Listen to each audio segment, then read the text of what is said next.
Democracy. Government of the people, by the people, and for the people. A genius idea. Absolutely nothing could go wrong, right? A concept celebrated for its ideals and equality and representation. Where does democracy come from? And how does it even work? And is it truly all that it's cracked up to be? Beneath the surface of this revered political system lies a landscape of debates, contradictions, and challenges that can't be ignored. You're watching How Countries Work, and today we'll discuss the most popular form of government, democracies.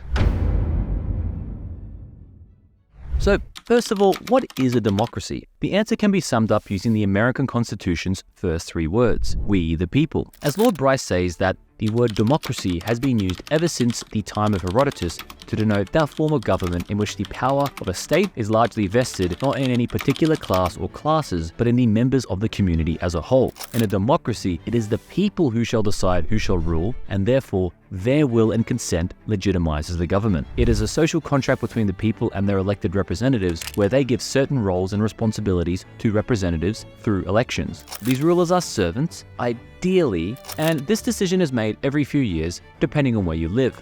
Key features of a true democracy include, number 1, popular sovereignty, where ultimate authority and power reside with the people. Number 2, free and fair elections, where the people have a platform to voice their opinion on certain issues or their representatives. Number 3, rule of law, where individuals, including government officials, are subject to and accountable under the law. And number 4, and most importantly, protection of individual rights and freedoms. This includes freedom of speech, freedom of the press, freedom of assembly, and other civil liberties. The government is responsible for safeguarding these rights and ensuring equal treatment under the law for all citizens. Democracy has its roots far back in ancient and Iron Age times when hunter-gatherers, nomadic, and tribal people used to have councils or meetings within their small tribe to decide important issues, and everybody, more or less, weighed in. The origins of democracy can be traced back to these primitive societies characterized by small groups of people bound together by blood ties rather than political ideals or shared territory. In these early societies, all members were related to each other in some way, and the largest social groups typically consisted of only a few hundred to a few thousand individuals. Roman historian Tacitus states that the rulers of these societies ruled less through the force of authority than of example. Isn't this what we expect of our leaders?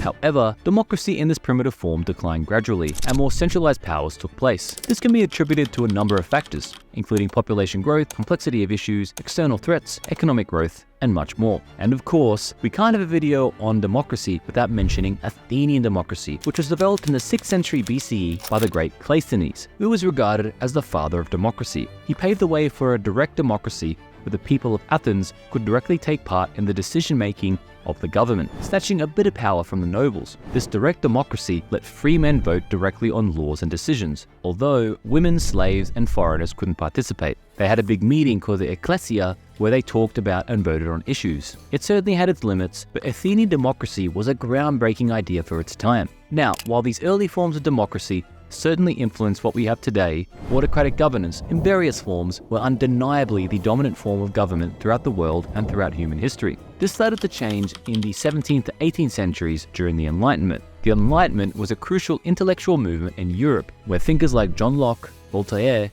and Montesquieu, to name a few, championed ideas of individual rights, separation of powers, and the social contract. These ideas questioned the absolute authority of monarchs and influenced the thinking of many during and after this period. This change in thinking can be seen in events around the world. The American Revolution, for example, was a pivotal event that led to the formation of a republic in the United States, setting a powerful example of a successful struggle for self-governance and democratic ideals. The French Revolution was particularly influential in challenging the absolute monarchy in France. It led to the rise of democratic principles and the eventual establishment of a republic, sending shockwaves across Europe and inspiring other movements. Throughout the 19th century, many European countries, influenced by this revolutionary spirit and democratic ideals, began transitioning towards constitutional monarchies. This period saw a wave of liberal movements and uprisings, notably the revolutions of 1848 in Europe, which further challenged the existing monarchical structures. It certainly didn't happen overnight. It was a process that took centuries. In addition, these countries did not immediately become the modern democracies that we have today. Initially, only property-owning males could vote. It was another process in itself for these rights to be extended to all members of society, such as the poor, women, and people of color. So it took long enough for democracies to fully democratize. But still, these movements were a crucial step to what we have today. The aftermath of World War II saw a surge in popularity of democracies, but it has also led to a misuse of the term. Some regimes, styled as democracies, are in fact dictatorships in disguise. Some nations, such as Pakistan and Thailand, are semi-democracies that blend democratic and autocratic elements in their governance. Other nations are pseudo-democracies that label themselves as democracies but do not adhere to democratic principles in practice. For example, countries like Russia, where the system of government is democratic, yet the President Putin has the entire system under his control. In regards to the type of democracies, democracy can come in different flavors. Broadly, there are two types of democracies: direct and pure democracy versus indirect or representative democracy. Direct democracy occurs when citizens directly participate in decision-making on public matters, bypassing the need for representatives. This form of democracy thrives in smaller states or communities, where physical gatherings for lawmaking, policy decisions, and issue resolution are feasible. Historically, the city-state of ancient Greece exemplified direct democracy. In contemporary times, Switzerland actually presents the closest example of a direct democracy today. While still being a representative democracy, the citizens of Switzerland have many tools that allow them to have a direct influence on their government's decisions. The Swiss system makes regular use of referendums and popular initiatives to allow citizens to challenge and amend laws, as well as to make changes to the constitution. Because of this, Switzerland is often characterized as a semi-direct democracy, which distinguishes it from the purely representative democracies most common today. Indirect or representative democracies, on the other hand, is the prevailing modern form of democracy that has evolved over the last couple of centuries. In this model, the will of the people is shaped and expressed through elected representatives who formulate laws and govern the nation. While it still upholds the sovereignty of the people, representative democracies operate indirectly through these elected delegates, who serve as trustees. Ideally, these trustees are answerable to the people. However, in practice, this doesn't always shape up. This system relies on universal suffrage, popular elections, frequent electoral cycles, and the enforceable accountability of representatives to reflect the people's will during their terms. Now, obviously, democracy has many positive aspects, such as public engagement, checks and balances, accountability, protection of rights, peaceful transition to power, and so on. However, it's definitely not perfect. Democracies are generally accused of being short-sighted. Elected officials have an incentive to focus on short-term projects and initiatives that are easier and popular and can bring them back to power in coming elections, rather than policies that may be tougher in the short term, but more beneficial for society in the long. For example, global challenges such as climate change, immigration, and economic inequality require cooperative and long-term solutions that are often difficult to achieve in democracies.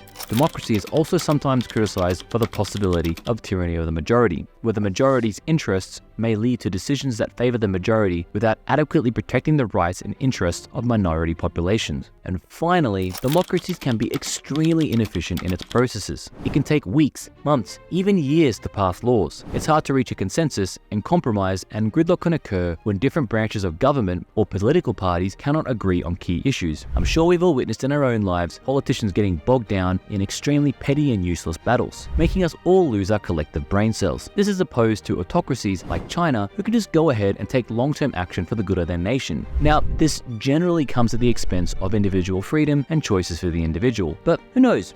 Maybe sometimes that's better. What do you think? Contemporary democracies face a multitude of challenges that test their resilience and adaptability. One of the most pressing issues is the rise of populism and authoritarian tendencies, even in established democracies. Populist leaders often exploit economic disparities and social anxieties, undermining democratic norms and institutions in the process. Another significant challenge is the influence of misinformation and the role of social media in shaping public opinion. In the age of digital information, the rapid spread of false or misleading content can skew public perception and erode trust in democratic processes. Additionally, political polarization is a growing concern, as it can lead to gridlock in governance and a lack of consensus on major issues. These divisions often hamper effective policymaking and can alienate segments of the population. The impact of money in politics through lobbying and campaign financing also raises questions about the integrity and fairness of democratic systems, potentially leading to governance that favors special interests over the public good. In conclusion, democracy as an ideal and a reality continue to shape our society's government and institutions. It has many positives. Democracy by default promotes egalitarianism, that people are all equal and deserve equal treatment no matter their color or creed, wealth status, religion, or educational level.